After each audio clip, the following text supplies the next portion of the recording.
Hello friends, வாங்க இன்றைக்கி soya வச்சு ஒரு அருமையான டேஸ்டான கிரேவி எப்படி பண்ணலான்னு பார்க்கலாம். ப்ரோட்டீன் ரிச் ஃபுட் இதுக்கு நான் ஒரு வானிலையில் தண்ணி கொதிக்க வச்சுருக்கேன். அதில் நம்ம எடுத்து வச்சுருக்கிற சோயாவை சேர்க்கணும். சோயா தண்ணி கொதிச்சப்புறம் சேர்த்திங்கன்னா 5 மினிட்ஸ் நல்லா பாயில் ஆகணும். இப்போ பார்த்தீங்கன்னா 4 மினிட்ஸ் ஆகிட்டு சோயா நல்லா வெந்திருக்கு. இதை நல்லா ஒரு வடிகட்டில் எடுத்து பச்சை தண்ணியில் சேர்த்துருங்க. பக்கத்தில் தண்ணி வச்சுருந்து இப்போது சோயா சங்ஸை நல்லா புழிஞ்சி வச்சுக்கோங்க. இப்போ பார்த்தீங்கன்னா சோயா சங்ஸை நல்லா புழிஞ்சி வச்சாச்சு. இதில் நம்ம கொஞ்சமாக தயிர் சேர்த்துக்கிறோம். ஒரு 2 கரண்டி போல் தயிர் சேர்த்துக்கிறோம், கெட்டி தயிர். அப்புறம் நான் இங்கே சாமான் எடுத்து வச்சுருக்கேன்.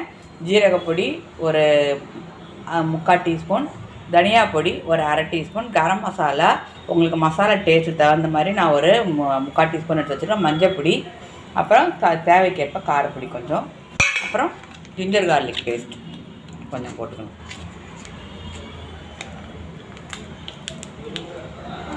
கொஞ்சமாக ஜிஞ்சர் கார்லிக் பேஸ்ட் போட்டு நல்லா கலக்கணும். இதை நல்லா கலரி கொடுக்கணும், நல்லா கலந்து விடணும். இப்போ பார்த்திங்கன்னா இது பாட்டுக்கு ஊறிட்டு இருக்கட்டும். அதுக்குள்ளே நம்ம வானிலையில் வெங்காயத்தெல்லாம் வதக்கிடலாம். இப்போ பார்த்திங்கன்னா கடாயில் ஒரு 2 டேபிள் ஸ்பூன் போல் எண்ணெய் விட்டுருக்கேன். எண்ணெய் நல்லா காஞ்சிருக்கு. இதில் ஒரு 1/2 டீஸ்பூன் சோம்பு சேர்த்துக்கலாம். சோம்பு நல்லா பொரிஞ்சதுக்கப்புறம் வெங்காயம், நான் ஒரு வெங்காயத்தை நல்லா பொடியாக கருப்பு பண்ணி வச்சுருக்கேன், அதை சேர்த்துக்கிறோம்.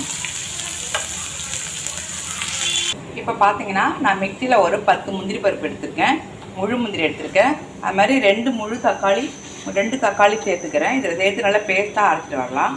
இப்போ பார்த்தீங்கன்னா வெங்காயம் கொஞ்சம் ஓரளவுக்கு வேகணும், கொஞ்சம் கோல்டன் ப்ரௌன் வர அளவுக்கு வதக்கணும்.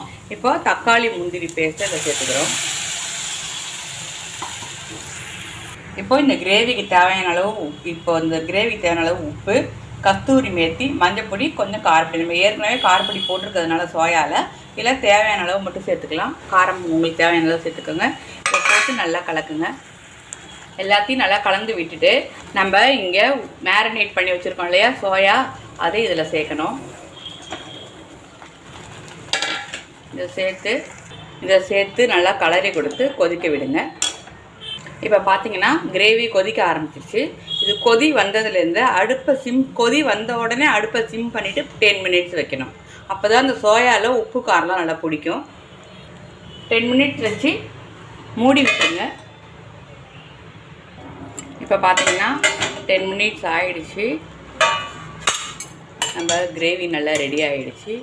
பாருங்கள், நல்லா வந்துருக்கு. இது கூட இப்போது ஒரு கைப்பிடி கொத்தமல்லி தூவி அழகாக நம்ம சர்வ் பண்ணிடலாம். ரொம்ப ஹெல்த்தியான ஒன்று, குழந்தைங்க விரும்பி சாப்பிடுவாங்க. அவ்வளோதான், அடுப்பு ஆஃப் பண்ணிடலாம். நம்ம சோயா கிரேவி சூப்பராக ரெடி ஆகிடுச்சு. இதை கண்டிப்பாக ட்ரை பண்ணி பாருங்கள். இதை ட்ரை பண்ணி பார்த்துட்டு உங்கள் கமெண்ட் என்னங்கிறத சொல்லுங்கள். சேனலை மறக்காமல் சப்ஸ்கிரைப் பண்ணுங்கள். இதே மாதிரி நிறைய வீடியோ பார்க்கணுன்னா நம்ம சேனலை சப்ஸ்கிரைப் பண்ணிக்கோங்க. தேங்க்யூ.